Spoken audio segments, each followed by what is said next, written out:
कहानी की शुरुआत एक रहस्यमय विद्यालय में होती है जहां इंसानी रूप और जानवर का रूप बदलने की क्षमता वाले छात्र पढ़ते हैं। सीमा, जो एक मिलनसार और जिम्मेदार महिला थी, नए छात्र रॉकी को स्कूल के अंदर लेकर आती है। रॉकी, अपनी शक्तियों का प्रदर्शन केवल कक्षा के भीतर ही करना है और बाहर की दुनिया से सब कुछ गोपनीय रखना है। सीमा जैसे ही वहां से जाती है, रॉकी अपने नए कमरे की खिड़की पर जाता है। तभी उसकी नजर खिड़की की मुंडेर पर बैठी एक चंचल गिलहरी पर पड़ती है। रॉकी उत्सुकता से खिड़की खोलता है और गिलहरी तेजी से कमरे के अंदर आ जाती है। वो गिलहरी इंसानी आवाज में अपना परिचय देती है। मेरा नाम टूटू है और मुझे तुम्हारा मार्गदर्शक गाइड बनाया गया है। अब जल्दी करो, तुम्हारे दोस्त इंतजार कर रहे हैं। टूटू रॉकी को सीधे कक्षा में ले जाती है, जहां एक अनुभवी टीचर सभी छात्रों को सचेत कर रहा था।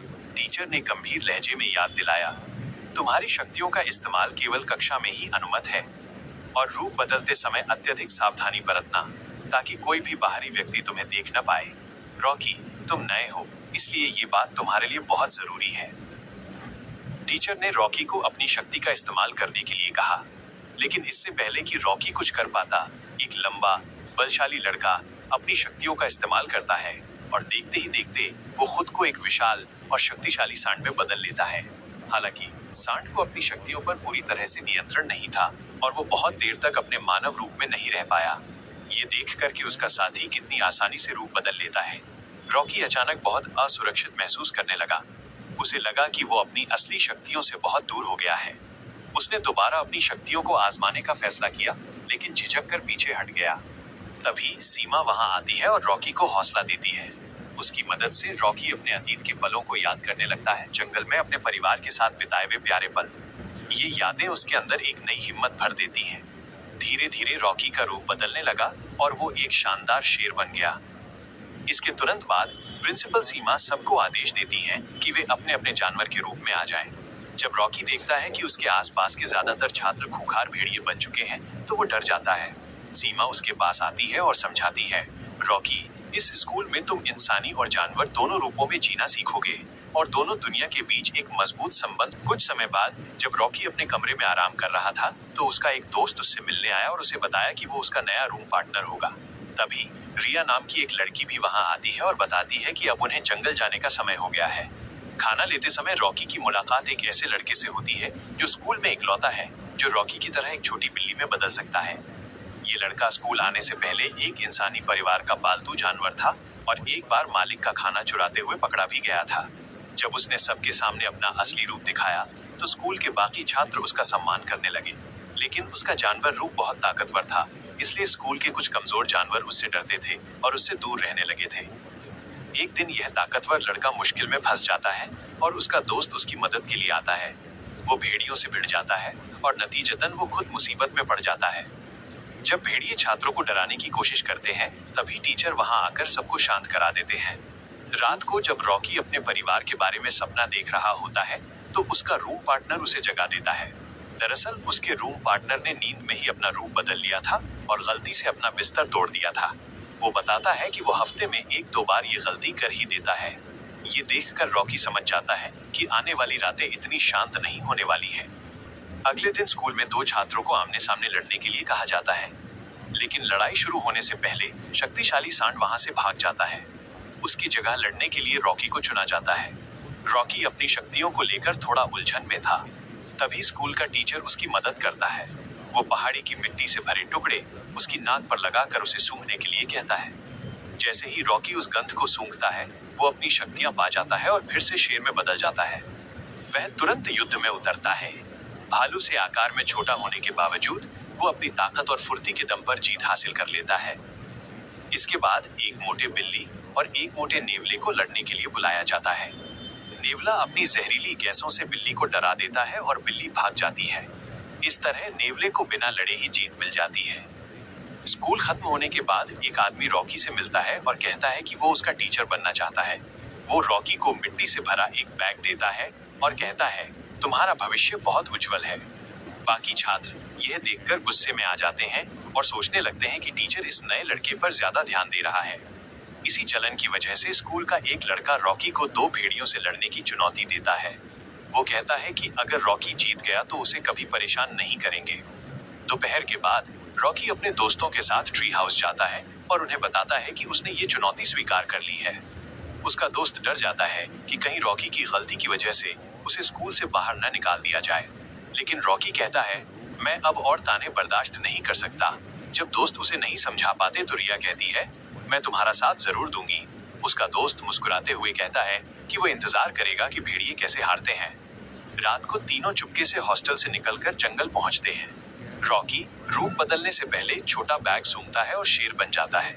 वो भेड़ियों के ठिकाने पर पहुंचता है और पूछता है कि उसके खिलाफ लड़ने के लिए कौन से भेड़िए आएंगे। तभी रॉकी को पता चलता है कि उसके साथ धोखा हुआ है। उसे 2 नहीं बल्कि 4 भेड़ियों ने घेर लिया है। रॉकी खुद को संभालता है और हार नहीं मानता।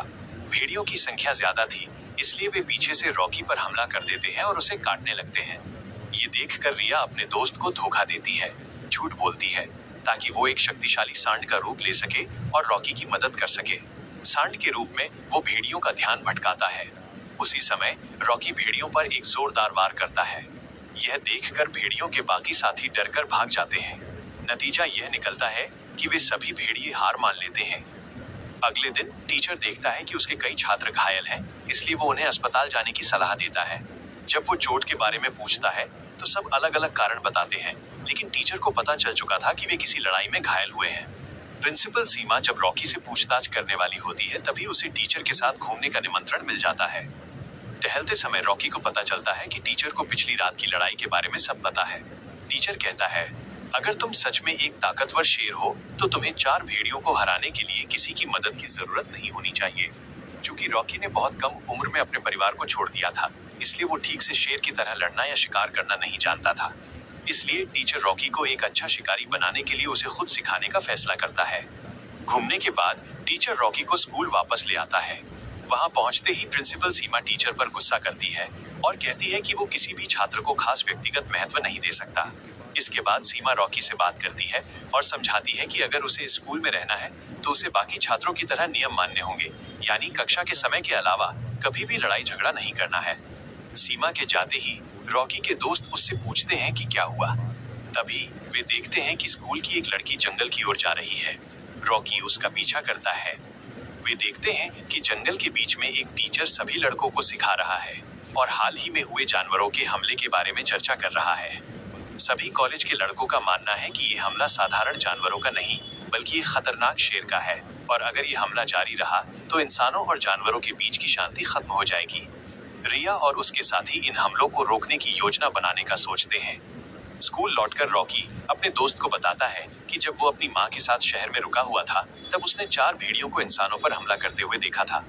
उसे पूरा यकीन है कि वे हमले उन्हीं भेड़ियों ने किए थे जो आज यहाँ शिक्षा ले रहे हैं। अगले दिन योजना के अनुसार टीचर रॉकी को सबक सिखाने के लिए जंगल ले जाता है। टीचर बताता है कि जंगल में वो जितनी बार रूप बदलेगा उतना ही अच्छा है और उसे उस समय अपने दोनों रूपों को नियंत्रित करना सीखना होगा। तभी वो दोनों रूपों में अपनी असली ताकत दिखा पाएगा। टीचर रॉकी को सिखाता है कि शिकार करने से पहले शिकार को अच्छे से पहचानना चाहिए, फिर धीरे धीरे दूरी बनाकर उस पर घात लगानी चाहिए। यही सफलता की कुंजी है। रॉकी धीरे धीरे करके एक हिरन का शिकार करता है। इसके बाद टीचर और रॉकी दोनों मिलकर खाना खाते हैं। कई घंटों के बाद जब वे जंगल से वापस लौट रहे होते हैं तो टीचर रॉकी को बताता है कि उसकी एक बेटी थी जिसे इंसानों ने बहुत बुरी तरह से मार डाला था जब वो जंगल में अपनी माँ के साथ घूम रही थी। अगर वो आज जिंदा होती तो रॉकी की उम्र की ही होती। जब सब खाना खा रहे होते हैं तो सीमा देखती है कि रॉकी खाना लेने से मना कर रहा है। वो पूछती है, क्या तुम्हें भूख नहीं लगी? जिस पर रॉकी सच बता देता है कि जब वो सुबह टीचर के साथ शिकार पर गया था तो उसने अपना पहला शिकार पकड़ा था। यह सुनकर सीमा वहां से तेजी से जंगल की ओर भाग जाती है। दरअसल कुछ समय पहले उसी तरह के जानवर ने उसकी माँ पर हमला किया था और उस हमले के बाद उसकी माँ कभी भी सामान्य रूप से चल नहीं पाई। रॉकी सीमा को मनाने के लिए उसके पीछे जंगल की ओर भागता है, लेकिन वो उसे पकड़ नहीं पाता। रात को जब रॉकी अपने कमरे में सोने की कोशिश कर रहा होता है तभी उसे सीमा की आवाज सुनाई देती है। वो खिड़की से झांकता है तो उसे पता चलता है कि भेड़िए कुछ करने की योजना बना रहे हैं। ये जानने के लिए रॉकी उनका पीछा करता है। वे आखिर में शहर में जा पहुंचते हैं। वहां भेड़ियों ने एक सुरक्षा गार्ड को डरा दिया होता है और फिर वे एक स्टोर खाने में घुस जाते हैं। रॉकी समझ जाता है